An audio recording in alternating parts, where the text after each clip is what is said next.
Hey guys, and welcome back to another video. So today I compiled a list of the top 10 reasons why social media is bad. Um, and the first reason is comparison.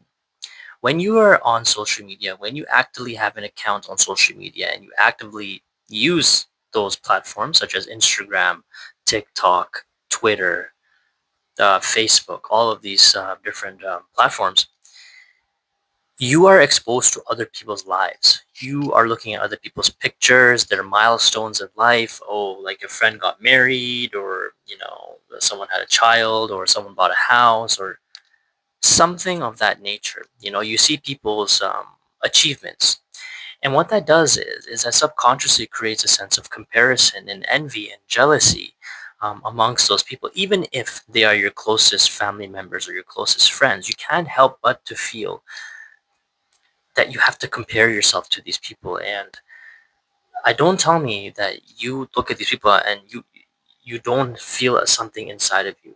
you know um, you may feel happy for them on the inside, you may feel joy and stuff like that, but at the same time there is also a bit of jealousy and a bit of envy, and this can become larger over a period of time when you're constantly viewing these images and profiles of these people that you know, and bit by bit it's going to start eating into you, right? You're going to look at what you lack and you're going to compare yourself to what they have. This is exactly what starts happening in your mind, and I'm telling you this from experience, that long-term usage of social media results in this. The second one is lack of privacy. When you open up a social media account, you allow the app or the platform to have access to your contacts, your photos, your videos in order to actually use those apps. Even your location. Snapchat requires you use your location. You can turn it off, but it still requires you as an option to have your location so it knows where you are all the time. And with social media, with the lack of privacy, they have access to all of your information too, right? All your contact information, your phone numbers, your search patterns, like what you search online, things of that nature. It has access to all that information. So your privacy is diminished. Even more so now than ever, even due because of AI and other apps that a lot of people tend to use online. So by having a lot of social media accounts, this is what's going to happen. Um, and to remedy that, maybe just have one account, one social media account like Facebook that you just use. But even then, you're still giving access to your personal information to these platforms. And number three is social media gives you an artificial view on life. When you go online, you see people's lives, right? They may seem like they're living a very lavish lifestyle. um, People are, people can post whatever the hell they want to post, and you may not know for sure if it's legit or if it's fake. you you know Even if it's real, if you see people constantly posting them traveling to other countries and all the stuff like that, you are under the assumption that they're very successful. You are under the assumption that they're living a very happy life, but you don't know that for sure. You don't know 100% what their situation is, what challenges and setbacks that they've had to face.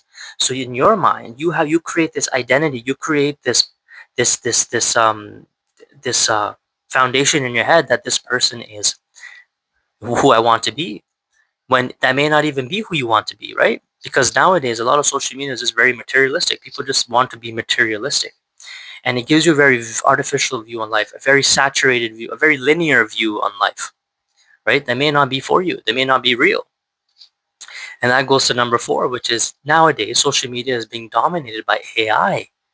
Artificial intelligence has created videos that look so real, and know for a fact that you've all seen videos online of things that look so realistic, right? Of dogs and human beings doing weird stuff, and you don't even know the difference between what's real and what's fake.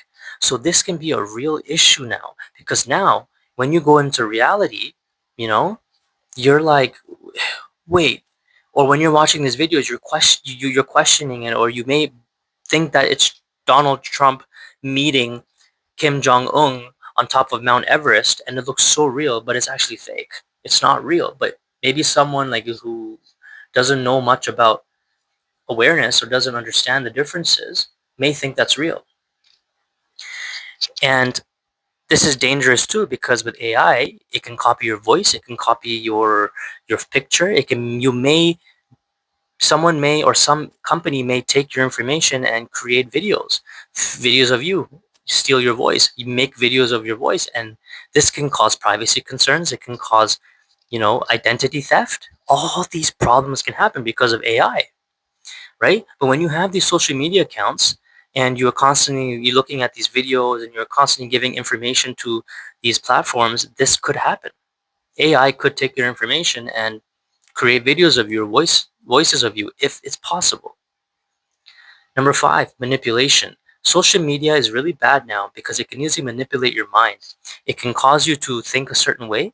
You may watch videos of, a lot of videos of people dying, or you may watch a lot of videos of suffering and stuff, and you may feel that you need to donate to charity or something like that. But these may be fake charity foundations. These might not be legitimate foundations, but they're manipulating you to make you feel bad for yourself, to make you feel sorry for yourself, to make you feel like you're not doing anything.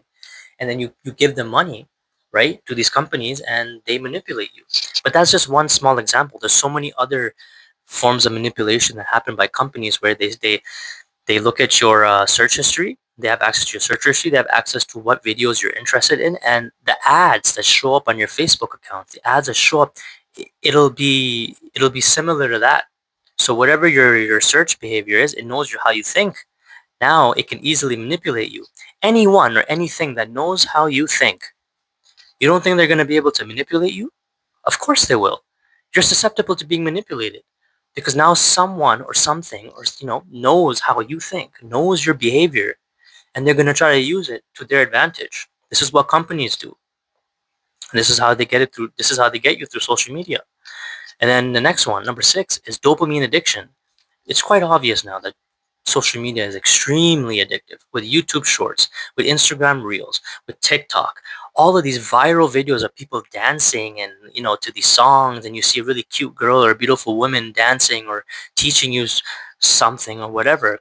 You get addicted to it. Maybe they're showing you a little bit of exposure to their bodies, but it's still forming a sense of addiction, right?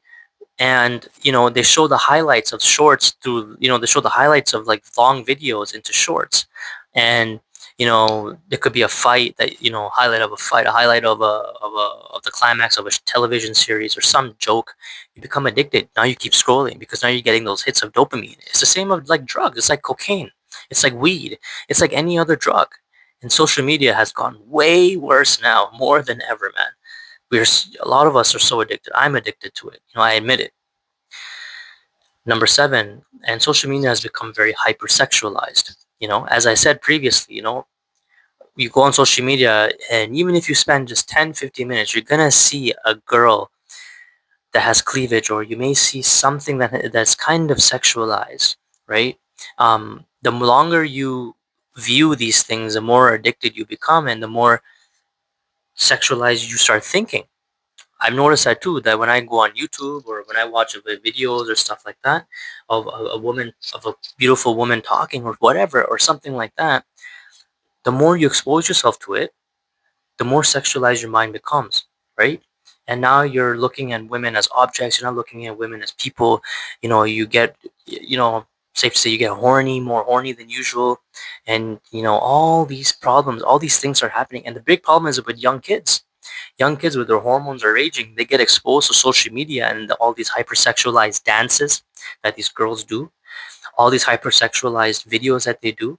You know, all these things lead to a serious problem, a serious problem, you know. And release number eight is you lose your ability to focus.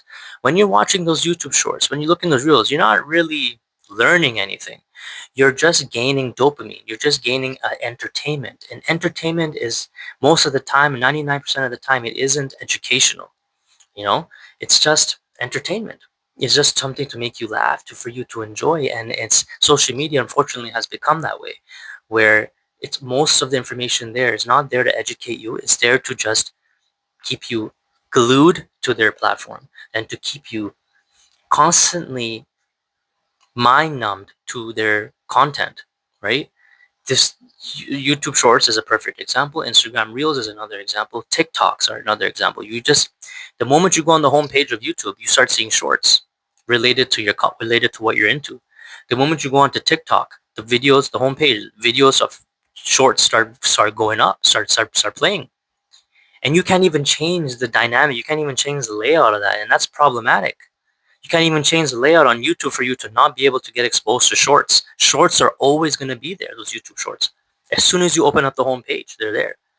That is a problem. That's a serious problem. Because once you start losing your ability to focus, you start getting agitated. You can't focus in real life. You can't focus on one task for more than 20 minutes, for more than 5 minutes for some people. It's really problem, and I'm telling you this from experience, man. This has happened to me, and this is still happening to me. That I start losing my ability to focus when I expose myself, when I go through social media for long periods of time.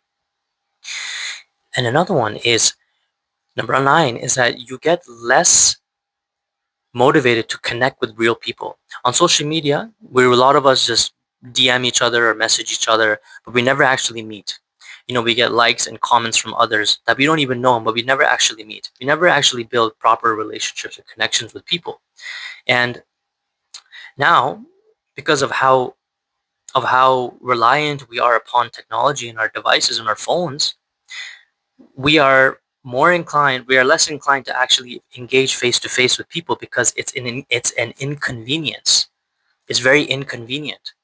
But through our phones, through text messaging, through social media, it's so easy to message somebody, to talk to somebody, but not face to face. So we don't know the person.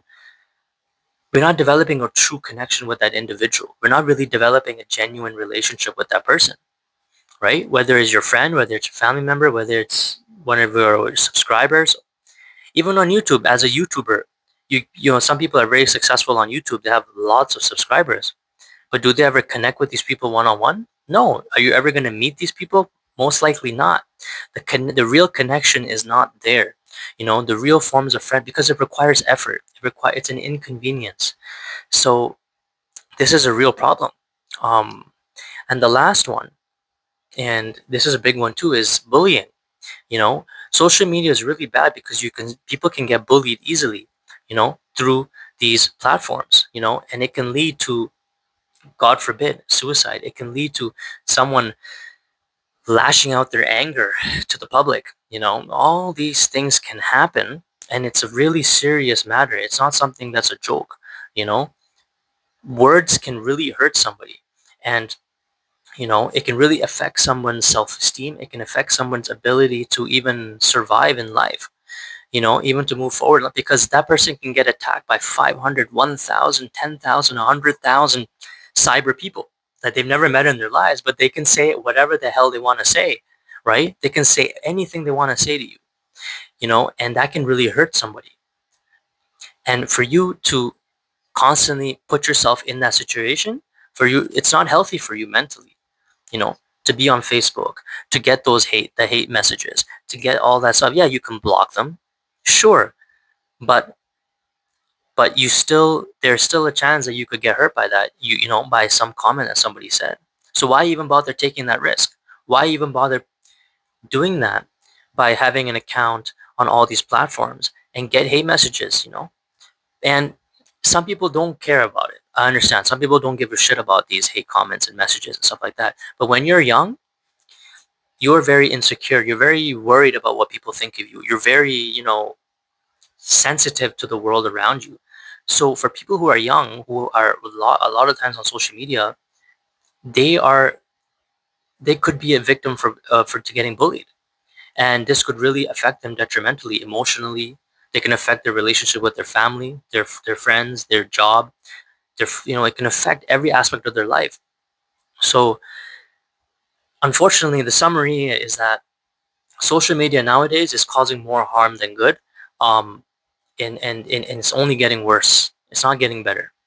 It's become such a huge part of our lives, where almost every single person in this world has a social media account of some sort. And all of these things I mentioned on why it's bad, guarantee you that this is going to happen to you. This, that one of these things, if not all of them, it'll eventually happen to you the longer you are putting yourself out there on social media. Even if you're an influencer, even if you have social media accounts for business purposes, you are still exposing yourself. You're still at risk of having to deal with these potential problems that I just mentioned. Um, and a lot of people, they just let it go, let it aside, and they don't think it's a big deal. But there is a lot of long-term damage. And I'm telling you this from experience too, because when I was in my early 20s, I was really, really into social media. I was posting fucking 5, 10 pictures on Instagram a day. I was on Facebook all the time, updating my statuses. I was, using Snapchat all the time, Snapchatting random stuff. And I realized that these things were starting to happen to me. And it's a good thing that I kind of came to awareness now about it, because now I can talk to you guys about these potential problems. And I hope that you can relate to this.